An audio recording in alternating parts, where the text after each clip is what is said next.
Welcome to this latest edition of the FSB Podcast, the go-to podcast for news, tips and important information for small businesses and the self-employed. In this episode, we will be sharing tips on how you can begin marketing your small business or improve your existing marketing activities. Getting the word out about your business and connecting with potential customers and clients is crucial. But it's not always easy to know where to start, and it's getting even more complicated as even more channels and platforms launch and they change the requirements for small businesses that want to market there. So today we will unpick some of that and share some top tips from some marketing experts on how to raise the profile of your small business with customers. And our first expert is McMurdo, who is a designer, author and TV presenter that you'll likely recognise from a variety of TV shows such as Dragon's Den, Amazing Spaces, Fill Your House for Free and Find It, Fix It, Flog It. Max has a number of business ventures of his own and so can talk about his own experiences of marketing those and sharing some insights. And our second guest is Joe Sutherland, who is the founder of Wisebird Marketing, a marketing agency that specialises in supporting passionate, dedicated small businesses across hospitality, retail, lifestyle and B2B. Thank you for joining us. Look, I thought we'd kick off just by each of you giving us a sort of 30-second explanation of your backgrounds. I've shared a little bit there, but kind of, why are you here and what can you help our audiences with? So myself, thank you very much, by the way, for having us. I'm by no means a marketing guru, but I've kind of learned how to market my business and myself the hard way, probably.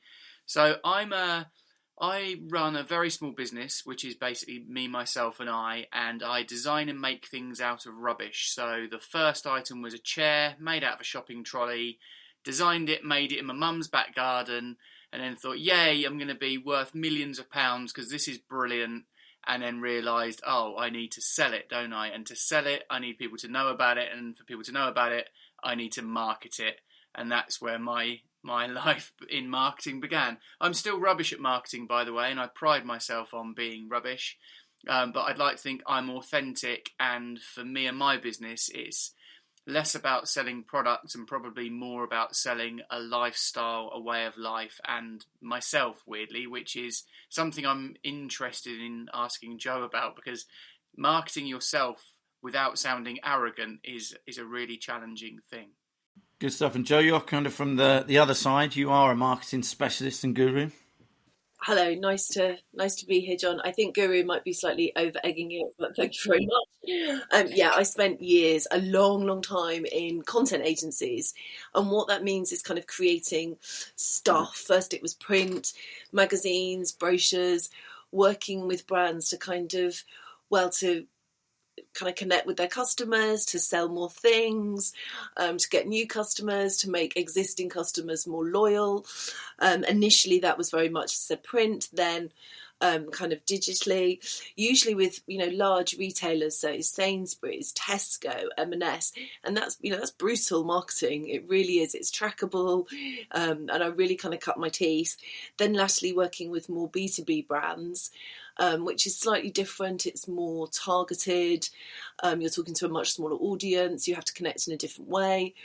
But I was really introduced to small businesses when I worked as commercial director on a digital lifestyle brand for women. The whole purpose of this brand was to connect women with their local businesses, encouraging them to go to bars, restaurants, cafes, hairdressers. And we launched a local business awards. 22,000 small businesses entered, and that is when I really got to understand the pressures, the issues. It's where I also met my business partner, Sasha, and together we sat down and we realised there is a huge gap in the market for no-nonsense marketing support for small businesses. Accessible, jargon-free, no bull, and also an accessible price point, because it can be overwhelming and confusing. And if what you are is brilliant at making stuff or doing someone's hair or running a brilliant cafe, you might not be fantastic at digital marketing. Yeah, and Joe, I was going to come in there, and because you might also really not know what we mean by marketing. Like, if you're not from that background, our sort of traditional view of marketing when you were talking about starting out there was kind of, in magazines and flyers and things like that. But it's a much more complicated world. When we talk about small business marketing, what are we talking about? What does that mean for small businesses? Joe, why don't you kick us off, and then Max, you can chip in. Well, something that Max said to me just really resonated, because it is very easy to get into, I need to be on Facebook, I need to be on Instagram. And actually, the first thing you should do, and we say this to all of our clients, is to understand your purpose. If you understand your purpose, you can market yourself so much better. And that is not, so when you said I'm selling a lifestyle, that's exactly it. You're not selling a service or a product. Well, you are, but what you really need to be thinking about is how you enhance people's lives. How you make it better, what you are giving people that they can't get from anybody else. And so what I mean by marketing is thinking about your purpose and telling people what that is. And yes, that may end up being through a website or social or a podcast or by emailing them directly. But the first thing we say to everybody, and it's amazing how people struggle, people say, I'm a florist, I sell flowers. You don't, you make people happier, because people can send really nice things to their mates.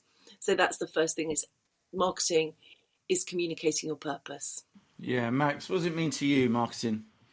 Well, like I say, I'm kind of accidentally a business person, so I didn't really know. And I initially thought, like I said, I built a chair out of a shopping trolley and a sofa out of a bathtub and thought, I need to sell them, so I need to advertise them. And I'm that old that I remember like the yellow pages. So I thought, what do I do? There's not a section in the yellow pages to say man who makes stuff out of rubbish. There wasn't that section. So weirdly, and I don't know if Joe will agree, but probably my first marketing thing was to go to Camden Market, which is officially probably retail, but I was just putting myself in front of people to advertise myself and to get feedback from the customers and to learn what the customers were looking at. And I used to walk around half the time and witness what they're purchasing and work out why they're purchasing it, and understanding my customer base, I guess. And increasingly that's changed. Like I say, initially I thought I had to try and sell my products, and I pretended to be a big company, and I've set up loads of fake email addresses, so come through to our sales department, and actually that put people off, because there's loads of big shops out there where you can buy from a big corporation and support a multimillionaire becoming richer. But actually, when I was more honest and more authentic and said, hey, I make all this myself in my little workshop in Bedfordshire, and I'm not a big company, and you get to speak to me, the designer, on the phone, and quite often I'll deliver it, because mainly because I'm a control freak and I don't want a delivery driver to damage my furniture. But also, how great is that you can actually speak with the designer and the manufacturer, and then they deliver it, and I have a cup of tea at the end with the client in their lounge when they're sat on their chair. So actually, for me, I went completely the wrong way, assumed that everybody has to pretend to be big and shiny and with loads of staff, and then realised actually people want to get to know me. So a lot of my social media now isn't saying, hey, here's a product, do you want to buy it? It's a little bit behind the scenes of, I think the last post I put on Instagram was me de-icing my van with a pizza peel. And people engage with that. They like that. They like the fact I'm a bit stupid and the fact I use things in the wrong manner. But it's not derogatory. It's not seen as a negative thing. It's actually seen as them getting to know me as a person. And that's what I represent, is innovative thinking outside the box and that sort of thing. So for me, it's a very, very difficult area to understand, because I'm a bit older and I come from that time where you used to walk around the local village with flyers and put them through people's doors. And it turns out in Bedfordshire, there's not a lot of people in need of shopping trolley chairs. There's definitely a correlation there between what you're saying, though, isn't there? So, Joe, you're talking about kind of finding your point of difference, what makes you different to your competitors, how do you enhance people's life and add value? And Max, I guess you're saying that it's the same, but it just so happens for you that's part of the person behind the product. You're selling you as well as the product because you're a part of that. So it's the same thing, right? It's finding that thing that differentiates you, that people really want from you, and demonstrating that it adds value to them, I guess. It's the same thing, right? How important is marketing? Like when we talk to small businesses, Max, I'll start with you, right? When we talk to small businesses, They sort of start often with the product or the idea or what they want to do, open a barber's or, open a cafe or start an IT consultancy, whatever it is. They start with that, and then they start on product and service, and they shape that, and maybe premises and things like that. It feels like sometimes that, now I need to go and deliver it to the audience is a bit, or potential customers comes a bit later. But how important is that? You sort of alluded to that a little bit already, Max. You sort of built your product and then thought, oh, I haven't marketed this. Yeah. Well, for me, it was absolutely that way around. It was an afterthought. It was, I'm not selling anything because the chair's just sat in my mum and dad's back garden, so only the two immediate neighbours even know it exists. So for me, it was that way around entirely. But I've noticed, interestingly, recently, a few of the brands I follow, particularly outdoorsy camper van kind of brands, it's almost like they concentrate on the marketing before the product. They create a really cool brand, and you're watching their social media waiting to find out what the product is they're trying to sell you, and almost with your card out ready, like whatever these guys are going to sell me, I'm having it, because I love the photography, I love their style, I just want to be a part of their movement and their group. And actually the product almost becomes irrelevant, and you find yourself buying stuff. I don't know if you do this, but I buy things from brands because I just want to be a part of that brand, not because I particularly need that product. And that fascinates me because, again, I'm quite old school. And I think that the weird thing for me is I've never spent a penny on marketing. I don't actually go and put adverts in things. Quite often all I do is I attend events, or I'm really fortunate I get to promote myself on television now. And that's my route to market and my marketing. But again, I try not to take myself seriously, even when you're on one of these shows. Just chill out, have a laugh, because the person watching you, they're buying into you as a person, and again, your authenticity.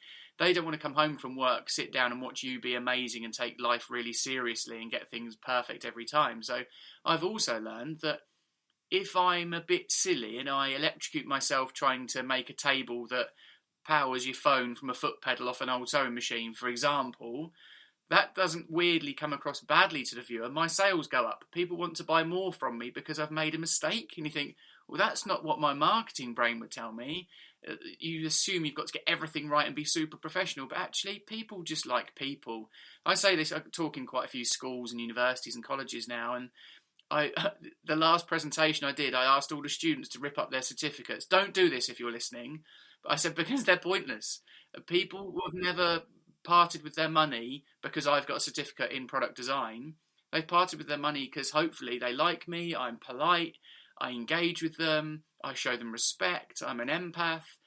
They're the important things, I think, for business. So marketing isn't as clear-cut as act really big and professional and shiny, in my opinion. It maybe used to be, but particularly in the creative sector, it's not that way.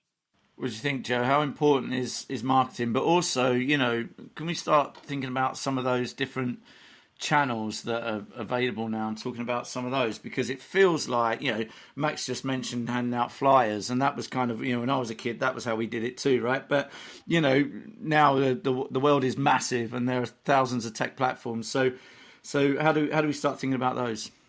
So what I would say is that I agree with Max, and he might kind of shudder at this, but what he's done is he's created a brand. He's done it accidentally, and it's a very authentic brand, but he's created a brand. And he's also got the unique platform of, like you say, being on TV, and you can be yourself because people really like that, because you have been authentic and people connect with you. For a more kind of, for somebody who's just starting out, maybe kind of like a one-man band, who, I don't know, is offering a service or selling a product, they really have to start from scratch. And the thing is that it's exactly what you said. People start a business because they've got a brilliant idea and they think that everyone will care about it. That build it and they'll come. They don't. People couldn't care less. It's rubbish. People have got so much pressures on their time, their money, their resources. So you have to tell them again what you're doing, what your service is, why it's better, why they should buy it from you. And I would say that, we position ourselves as no nonsense. So we have said to small businesses who are starting out, that's one person, don't build a website. You do not need a website. What you need more than anything is a Google My Business listing. It is free. Google is, it's where it's at. 75% of searches are local. Start with local hairdressers, local takeaway, local cafe, and you can use your Google My Business listing like a social platform, and it's completely free. It will verify where you are, so it knows that you're genuinely in the postcode you say. You can add your details, your opening hours, imagery. You can upload offers, etc. And then when people are searching, then when they find you, you are in control of what they see, and they will see a listing down the right hand side, which is your Google My Business. So if you're just starting out, and that's completely free. If you are, and we would also say definitely that if you do have a website, it doesn't have to be extensive. It's better to be smaller, functional, well built, and make sure that it's built with SEO in mind, which sounds really scary and techie, and it's not. Just work with a developer. Just get someone who knows what they're doing to make sure the SEO on the back end and the content on the front allows you to be found. And maybe just start with, if you're a business to consumer brand, start with Facebook and Instagram. Just do some organic posts. There are lots of other platforms you can use, for example, TikTok. And people really shy away from TikTok. They think it's all about the kids, and it's not. The largest growing demographic group who are joining TikTok are the over 40s and over 40s women. But the one thing I will really stress is that the algorithm, Instagram, TikTok, you've got to be able to generate decent video content. I don't mean high quality, but I just mean something that communicates a clear message about your business and does it in a really engaging way. And they're changing those algorithms all the time, right, Joe? Aren't they? Is that difficult as well for small businesses to understand, what flies on different social channels, and, how you make sure you surface through search, or, your content surfaces when people are looking? So, basically it's a full-time job, which is why people come to us, because so my business partner is unbelievably creative, but she is also fantastic at knowing what the algorithms are doing. So, as soon as TikTok launched, all the platforms went, we've got to be in video. So Instagram Reels, which is just their term for video. You need video, you need good video content. And just to give you an idea about when it works really well, and also maybe with a brand that you didn't assume, we have been working with a knitting shop, a really cool knitting shop run by these two really young, much, much younger than us, cooler people who are really into crafting. We've been doing this really lovely competition, and there's not a silly dance in sight. They're just showing great stuff they've knitted, patterns, things that the colours in the shop. And it's worked brilliantly on TikTok, and it's worked brilliantly on Instagram, because you can do kind of nice video. But I don't think people should be scared by that. I really, really don't. But you're right, it's tricky to keep up with the algorithm. And I suppose in terms of a tip, well, I've got two. The first is that if you just put something on your Facebook page and you include a link to your website directly in that post, the algorithm will kill the reach, because all of those platforms want to keep you on Facebook or on Instagram. But if you do social ads, which you can do for really quite a small amount of money, what paid social does is it overrides the algorithms. So don't post on Facebook and say, visit my website with the link, because no one will see it. Right, and I'm going to ask you a little bit about paid channels in a bit. Max, you sort of said that, you don't sort of invest, per se in advertising on or marketing on specific channels and stuff. But do you see more connection with your audience through certain channels? Like, are you particularly... Do you get a lot of interaction on Instagram, particularly over Facebook, for example? Are there certain channels that in your space seem to connect best with audiences? Yeah, I think initially I set out with Facebook and Twitter, and I don't want to let go of Twitter, because you can just engage more verbally with people. But it just, for me, it isn't worth the investment really for me. I would never suggest I gain from Twitter at all. I think for me it's important to have a presence on all of them and interact. I try and interact daily on every social media platform, but I'm fully aware I do neglect that as part of my business. If I have to make something with my hands physically that must be produced by the end of the day, or do some social media and some marketing, unfortunately my priorities are more old school, get the thing fabricated and out. Interesting with the whole with the analytics and stuff, I struggle with TikTok. I've gone on there, and one video can get, and I've tested this in a very non-scientific way. I had what I considered a very average video, but with the right piece of music that was trending at the time, got 120,000 views, but I was really annoyed because the video was pretty poor. I then posted the same video, the exact same video, with music that wasn't trending but was much more well suited to that video, in my opinion, from an editing point of view, and it got 3,000 views. So it's just all out of our control. It's all algorithms, and so I find TikTok very hard to predict. And for me, it's just a fun thing. But I think you're right. A lot of people are using it really, really well, aren't they? People like Gordon Ramsay and people you wouldn't expect to need to do marketing. Like, he's a household name. Why is he investing his time in marketing? But they're doing really well out of it. And so for me, Instagram is the one, and particularly now they've got the stories as well. And I find it's an easier interface for me, being old. And it's beautiful photography as well. And my little thing is I try and alternate mine so it doesn't feel salesy. I'm an anti-salesy person. So I maybe put a product I've made on there, but then I'll make sure the next post is more about my houseboat or sustainability. Then I try and make sure, my golden rule is on social media, if someone's posted 3 selfies in a row, I unfollow them. I don't know why. I just think we should be looking out. In life, we should look outwards a little bit more at the beautiful world around us. But so I try and alternate mine to keep it varied, but it's not strategic at all. I should probably actually speak to Joe after this podcast about doing something more focused. And I have got a new little business in the pipeline, so it's a really good opportunity. Funnily enough, I'll tell you very briefly. So it's myself and a fellow creative, Carwyn. We both run our own small creative businesses badly, and we both acknowledge that because our focus is purely on the product and making beautiful things. We've never once tried to market our products properly, and we get embarrassed about saying our products are good. He'll tell people my work is good, and I'll tell people his work is good, but we can't focus on ourselves. So we've started a business, and the one thing we've promised it's about building camper vans, is that we'll both use this as a way of showing we can do marketing.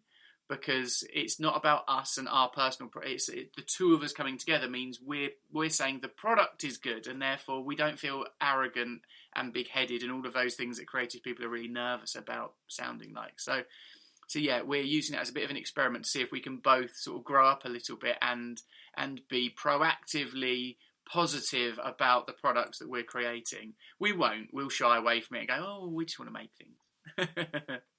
I'm just frantically going through my Instagram, make sure I've never posted 3 selfies in a row. But there's an interesting point you make there, Max, about you're not marketing people, you're focused on product, right? Because that's where your skill is, and that's what you do.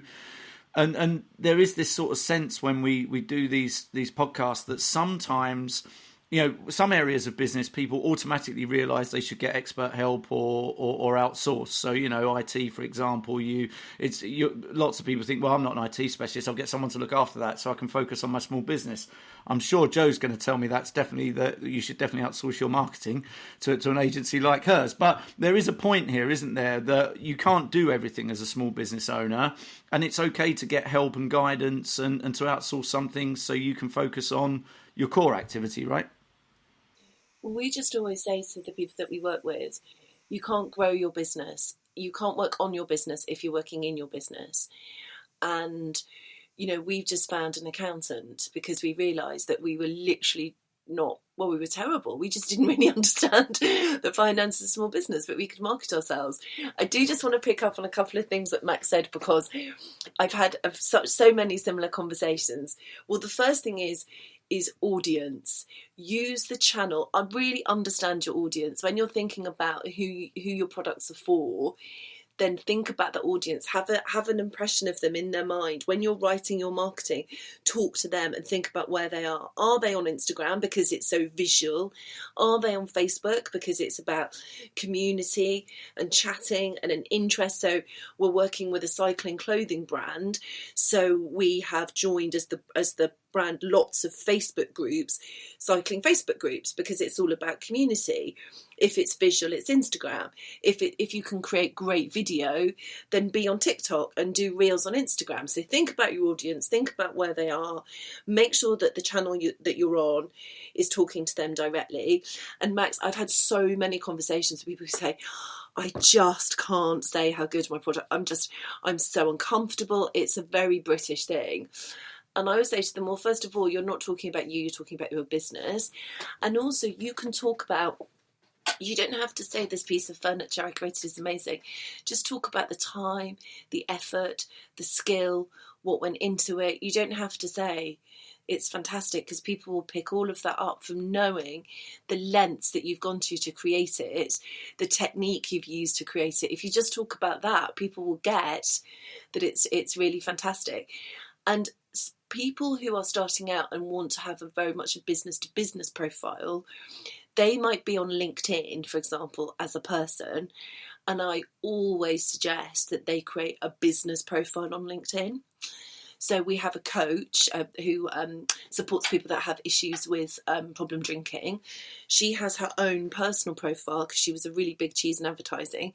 And we really encouraged her to set up a LinkedIn page, which was wine to water, so that she could feel dispassionate and post testimonials and talk about her achievements without that sense of it's me tabbing boasting, which would make her feel really uncomfortable.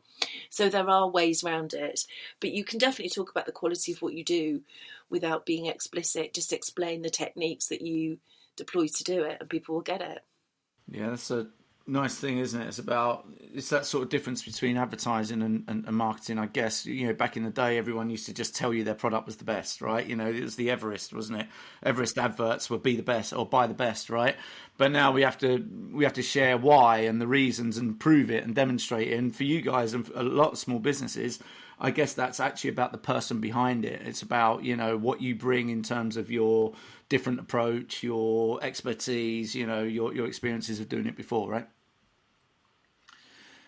Joe, I'm going to put you both on the spot in a minute and ask you for some specific tips for our audience. I know you shared some along the way, but it'd be good just to give them a sort of 2 or 3 each if you can. But just before that, Joe, I want to ask you about certain platforms for certain types of business. I don't know if certain platforms lend themselves better. I know you do a lot of work with B2B businesses as well as B2C customers or clients. So, you know, the obvious sort of thing people always say is, LinkedIn's for business and Facebook was for consumers and stuff like that. What platforms work better for different types of businesses, if any? Well, I'll be honest, there is a truism in that. So I predominantly deal with our business to business clients, and the vast majority of them, we do a lot on LinkedIn. We do a lot on Twitter, especially if it's the kind of brand that lends itself to conversation, to news, to picking up on things that are current and happening. But also, and again, this is really true of consumer as well as business brands. Don't forget your owned channels. So we encourage everybody to collect the data of the business of their clients. You know, you're at the mercy of the algorithms. Social platforms go down. You need to have a strong database of your own clients that you can communicate with them directly. You can communicate them within a targeted way. And also, especially with B2B clients, sometimes it's not just all about the digital. It's about networking, it's about attending conferences, it's about speaking, it's about meeting people face to face. So with the B2B clients, there's definitely, I would say, a very holistic approach to it. Because their audience is much smaller, it's quite targeted, it's quite niche. So you do have to be you have to be very broad in your thinking. And I would say that, if you are very visual, then Instagram is definitely the platform you have to be on. If you can create great video, Instagram and TikTok, and if you are delivering a service or a product that appeals really strongly to a community, to an interest, to a hobby, to someone's passion, the way to use Facebook is not just to be posting generic posts on Facebook, which work, but it's about joining the groups where people are having those conversations and join those conversations. So that's how I would use it. And Snapchat, I should know, but it's really just my 16-year-old who's all over that. So I've got no idea. All right. I want to share some specific tips for our audience. So Joe, I'm going to start with you. Are there 2 or 3 things that you, if say I'm a small business just looking to start dipping my toe in the water around marketing or initial sort of marketing launch for my business, what's 2 or 3 things that are absolute musts for you? Well, I know I've said it a million times. I'm going to say it again. Understand your purpose. What are you giving people that will make their life better? Not what you're selling, not what your service is, but how are you enhancing their lives? And if you're really clear with that, it will make doing your marketing so much easier. Be crystal clear about who the audience is. Who are you selling to? It won't be everybody. Who is going to buy your products? And have a really clear mental image in your head of who they are. And again, it will make your marketing easier. And also will help you choose the right channels for them. And you can start off really small. And the third thing is kind of intertwined. You can bypass the kind of constraints of the algorithm by doing some paid social. It's really important when you do paid social that you are not just going, hey, we're here, but you're creating a social ad that is about a specific call to action. Go to my website, sign up for the newsletter, take advantage of this offer. And you can spend as little as 20, 30 quid for your first ad. You can start out really, really small. Setting that up is quite straightforward, but what I would say is you can spend hours working in the weeds of trying to do your marketing. And of course I'm going to say this, but outsource it. I'm not saying us. Outsource it to someone that knows what they're doing, because you can spend the best part of your day doing it. You can outsource it to someone who can do it faster, quicker, and infinitely better. And you can get on with making stuff, selling stuff, and actually be working on the growth of your business rather than in the weeds of it. Yeah, good stuff. Max, what would you share? 1 or 2, 3 tips for the audience around kind of, getting their brand out there and connecting with audiences? Obviously what Joe said, because she knows what she's talking about. But for me, I think it's be authentic. Like, who are you? What do you really stand for? What are your true beliefs? What are you passionate about? And just be that real person. The products are almost irrelevant. If people buy people, we're on this planet for a very short period of time, aren't we? We want to hang around with like-minded, nice people. So just be nice. And I guess the other one, a thing that I've realised I do is I attend lots of events. So I don't get a kick out of creating nice imagery and writing adverts and stuff particularly, but I love being around people at events and talking to like-minded people. So if I go to Grand Designs, for example, that's a 9-day show sometimes. They might only pay me to be there for 3 of the days, but I actually just stay for the entirety because your customer base are there. They want to meet you. They want to chat to you. And you might just have a little chat with somebody over a coffee at one of these shows about design or my camper van or whatever it is I've taken to that show. 6 months later, when they're in need of somebody to build a built-in wardrobe, you're first on their mind and they've liked you, they've engaged with you and they've got on with you. And I guess the last one would be, this is not an advert in any way, shape or form, but actually I've never ever considered that I should potentially pay a marketing company to help me with my business, which now, having participated in this podcast, makes me feel a bit stupid, because you're absolutely right. If I need welding doing, I go to a welder, upholstery and upholsterer, but why marketing? Did I go, no, I'll blag that myself? And you've said that your business partner knows when the algorithms change. I didn't know we had algorithms, let alone they've changed. So why am I trying to second guess something I truly don't understand and I'm not interested in, rather than taking the advice of a professional who presumably enjoys doing that as well? So yeah, and I've not been paid to say that. I just think that is a moment of realisation through this morning's podcast. So thank you for that. Well, we've achieved one thing, if anything, and that's that. You both. I'm not paying you, but I now will pay you. And literally, if we were in the same room, I'd give you a massive hug. And yeah, I do. I love it. That's the other thing is that. Sorry, John, I know I'm going slightly off tangent, but No, you're right. So both Sasha and I have worked. She's worked in big advertising agencies. I've worked in big content agencies with really big clients. We get a genuine kick out of when, you know, a jeweler that we work with sells a really lovely piece of jewelry. You know, it's a next generation jewelers. When the local pub, there's a community pub that we work with, when they are full for one of their quiz nights, you know, we get a genuine kick out of that, and we really love what we do. And something that lots of people see as a really horrible chore in the day-to-day running of their business is something that we get a real kick out of and we really enjoy. And working with small businesses is particularly rewarding because it matters so much that person as an individual. So that's why we really love it. Yeah, and I think like it's real, isn't it? You know, I think the advantage of being small businesses is that you can see instant impact around these things. If you're a great big organisation making TV ads and things, it's not always so obvious what little tweaks and changes, you know, what difference they make. But if you're a small business, I think you can see pretty instant response. You know, when Max was talking about engagement with videos, you know, because of changing the music, you can see that really quickly and instantly. I think the only other thing I wanted to just add, and it's an observation really, was you both mentioned networking, and that is a form of marketing, isn't it? You know, that's getting your message out there, but just delivering it in person yourself, right? It's going to events, it's going to shows, or it's going to networking groups of people who could be potential partners, clients, customers, and that sort of thing. So I guess that's an important part. But again, to do that, it brings us nicely back to the very first thing you talked about, Joe, which is purpose. You've got to know what you're trying to convey about your business and your offer and your proposition when you get there, I guess. So listen, that was amazing. I really enjoyed it. Thanks so much for sharing your insights and for sharing your stories a little bit as well about your own businesses, because I think there's loads of really valuable tips in there for our audience. So thanks. Really, really enjoyed it. I'd also like to thank our audience for listening and to remind you that you can subscribe to the FSB podcast to receive regular updates and guidance on the big issues affecting small businesses.